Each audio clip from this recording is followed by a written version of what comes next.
Hi అండి, welcome to my channel Kadiyala vlogs. నేను మీ విజయలక్ష్మి. ఈరోజు మోదుగ చెట్టు గురించి చెప్పుకుందామండి. మోదుగ చెట్టు, ఆ చెట్టు నిండా ఎర్రని పూలు పోస్తాయండి. మోదుగ పూలు ఎర్రగా ఉంటాయి. పూలు చెట్టు నిండా పూలు పోస్తాయి. వీటి పూలని అగ్ని పూలని కూడా పిలుస్తారండి. ఈ మోదుగ పూల నుంచి నూనెను కూడా తయారు చేస్తారనమాట. దీన్ని అడవి జ్వాల అని కూడా పిలుస్తారు. ఎందుకంటే అడవిలో ఉంటాయండి. అసలు ఎర్రగా ఉండేటప్పటికి అగ్నిలాగా ఉంటుంది కాబట్టి దానికి అడవి జ్వాల అని పేరుతో కూడా పిలుస్తారు. ఇవి ఏం చేస్తాయంటే వేసవిలో ఆకులు రాలి నారింజ ఎరుపు రంగు పూలతో ఆకర్షణీయంగా కనిపిస్తాయండి. ఇది పవిత్రమైన వృక్షం.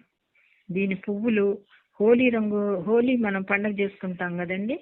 ఇప్పుడంటే రకరకాల రంగులు కలుపుతున్నారు, కానీ ఒకప్పుడు ఏం చేసేవాళ్ళు అంటే ఈ మోదుగ పూలతో రంగు తయారు చేసుకొని ఆ రంగును సీసాలో పోసుకొని అట్లా ఉపయోగించేవాళ్ళండి.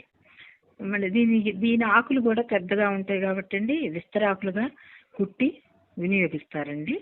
ఇది ఆయుర్వేదంలో అనేక ఆరోగ్య ప్రయోజనాలు కలిగి ఉందండి.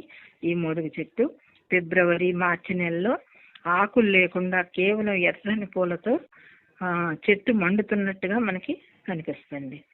మోదుగ చెట్టు బెరడు, వేళ్ళు, ఆకులు మరియు పూలు ఇవన్నీ కూడా మనకి ఆయుర్వేదంలో ఉపయోగిస్తారండి.